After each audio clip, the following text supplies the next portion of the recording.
Hello, this is Reverend Don Lewis coming to you from beautiful Salem.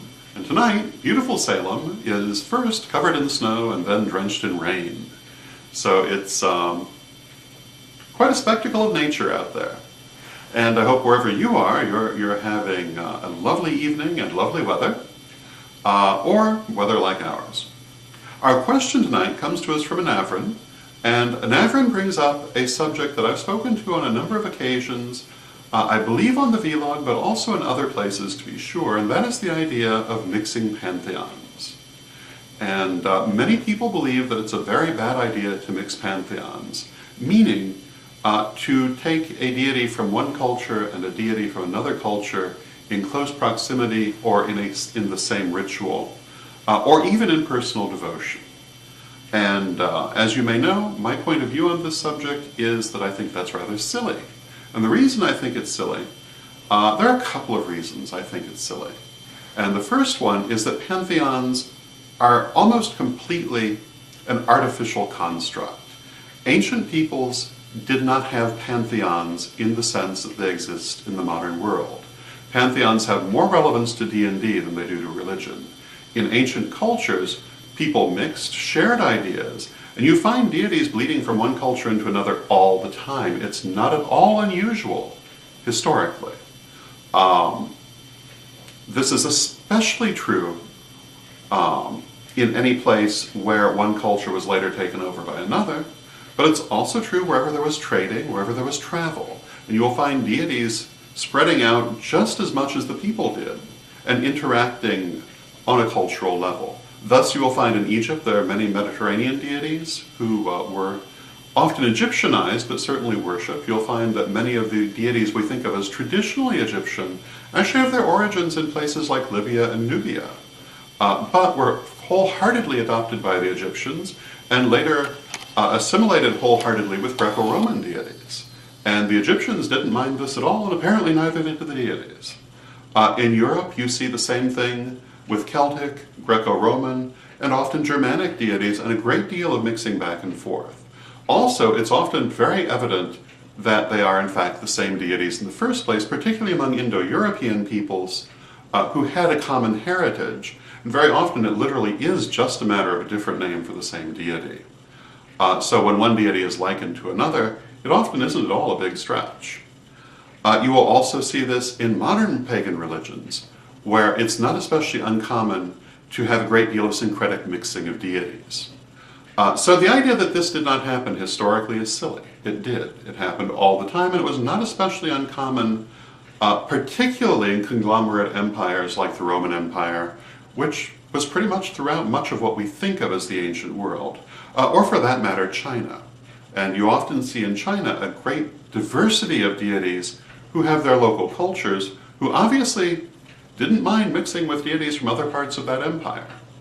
The second part of this that makes the idea that there's something wrong with mixing pantheons silly is that if deities are deities, then it's their choice who worships them. And to suggest that a deity cannot call someone because a human thinks it's a bad idea is silly. If a deity has any kind of reality, then if someone feels called by them, you kind of have to assume that they may very well be. And a deity does not particularly belong to a culture merely because it arises in a culture, any more than a person cannot cross the barrier from one culture to another simply because they were born in one part of the world. People can travel all over and they can assimilate into new and different cultures than they were born in. Certainly deities could do the same. So to me, all deities really are universal in their scope. And to me, this is part of the belief that there is such a thing as a deity. Now, I am very well known, I believe, for being a disciple of the diamond idea, which is that God is like a diamond, one stone having many facets. But still, when we speak of those facets as being individual, if we regard them as having any individual existence, we must assume that they have a will of their own, which is certainly not necessarily circumscribed by our ideas. So my attitude on that, therefore, is that both from the fact of pantheons being a largely artificial concept, and from the fact that deities really must be allowed to do what deities want to do, I would say that if you find yourself called by deities from different backgrounds, well, then you should listen to them. Personally, my patron deities include figures such as Ganesha, who is a Hindu deity, as well as Hecate, who is a Greco-Roman deity, and for that matter, a medieval and modern deity. And that's the other thing that's really important to mention on this subject, and that is, certainly for me, as a modern pagan, I am not worshipping ancient deities. I am worshipping contemporary deities.